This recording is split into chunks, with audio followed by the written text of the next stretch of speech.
Hello everyone, আসসালামু আলাইকুম সবাইকে। তো আমি অন্য অন্য দিনের মতো আজকেও তোমাদের মাঝে সুন্দর একটি পেন্টিংয়ের টিউটোরিয়াল শেয়ার করব। তো এটা হচ্ছে টেক্সচার পেন্টিং।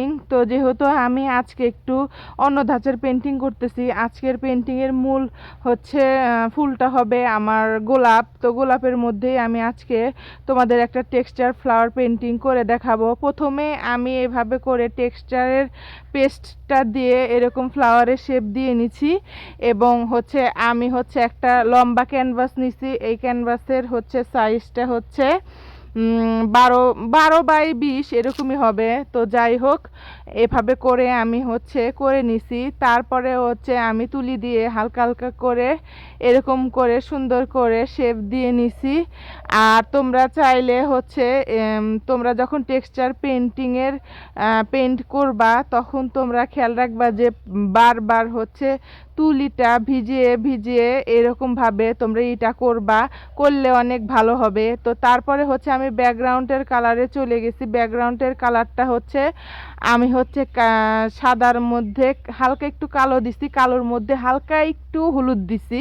এই তিনটা কালারের কম্বিনেশন করে আমি আসলে ব্যাকগ্রাউন্ডের কালারটা বানাইছি।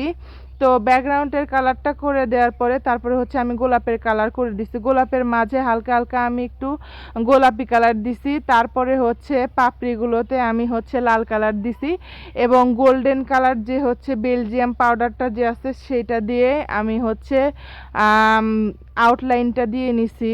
ওইভাবে করে আমি প্রত্যেকটা কাজের পাশ দিয়ে ওইভাবে করে গোল্ডেন কালারের বর্ডার দিয়ে নিছি, যার কারণে আমার পেন্টিংটা আর একটু বেশি সুন্দর লাগতেছে। তো এভাবে করে আমি ফুল আমার পেন্টিংয়ের প্রসেসিংগুলো করেছি। তো ডিটেইলি আরও দেখাইতে হলে ভিডিওটা অনেক বেশি লং হয়ে যাবে, যার কারণে আমি তোমাদেরকে খুব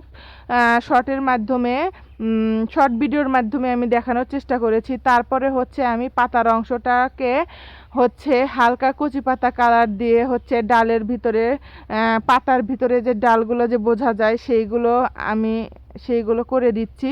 তো এভাবে করে আমি সম্পূর্ণ পাতারই আমি কালারটা সবুজ করে দেব, কচি পাতা কালারটা দিয়ে নিব। তো এই কালারটা আমি ইউজ করছি। তো আমার ভিডিওটি তোমাদের কাছে কেমন লাগতেছে আমাকে কমেন্ট করে জানিও, এবং তোমরা আরও নতুন নতুন পেন্টিং দেখতে হলে রংধনু আর্ট বাই জান্নাতের সাথেই থেকো।